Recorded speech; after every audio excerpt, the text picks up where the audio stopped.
This is Tani Adewumi, an 8-year-old super talent who has recently gained popularity in the chess world, defeating almost every player that crosses his path. Despite his exceptional ability to crush strong players, Tani was about to confront his toughest opponent yet, Hikaru Nakamura. Famously known as the 5-time US chess champion, Hikaru is ranked top 5 in the world and is also a fun and entertaining chess streamer. Well aware of his strength, Tani knew that Hikaru was definitely not one to be taken lightly. Tani begins the match with e4, and Hikaru responds with c5, one of the most common openings in chess, the Sicilian defense. Both players develop their knights, and Tani plays d4, going for the center. Hikaru captures on d4, and Tani recaptures with his knight. Once Hikaru plays g6, the game transposes into the Sicilian dragon. Usually in this variation, black fianchettos the bishop to g7, which will be an extremely strong and valuable piece along its diagonal later in the game. Since this dark squared bishop is like a laser ripping through the board, white wants to have a bishop on e3 and a queen on d2, with the idea of playing bishop h6, trading off the strong bishop on g7.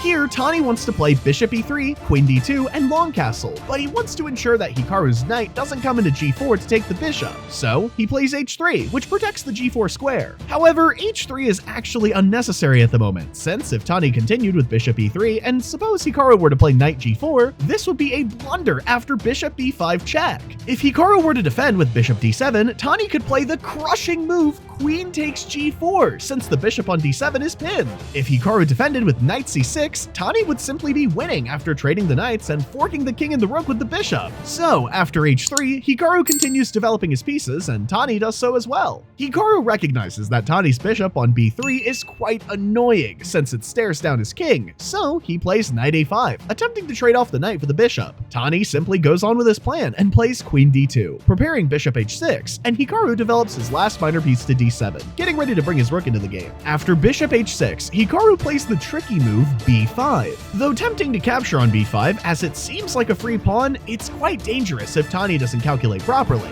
You know what they say, when a grandmaster offers you a free pawn, it's not a free pawn. Since this is a blitz game, Tani doesn't want to take any chances and fall into any of Hikaru's sneaky little traps, so he plays f3, solidifying his kingside pawns. Even though f3 connects the pawns effectively, a lot of the dark squares near the king side are now vulnerable, which soon proved to be a problem for Tani. Fortunately for Tani, Hikaru plays e5, which is a mistake. e5 creates a backward pawn on d6, and also gives Tani the opportunity to take the pawn on b5, which he does in the game. Though this is a slightly better position for Tani, this was all about to change. Hikaru trades the knight for the light squared bishop and finds a nice little tactic. Knight takes e4. Now, to a beginner, this may seem like some crazy knight blunder, but Hikaru has another trick up his sleeve. If Tani takes the knight on e4, Hikaru would take advantage of the weak kingside dark squares Tani created by playing f3 and play queen h4 check, which is what happens in the game. Now there is only one good move in this position that maintains Tani's winning chances against Hikaru,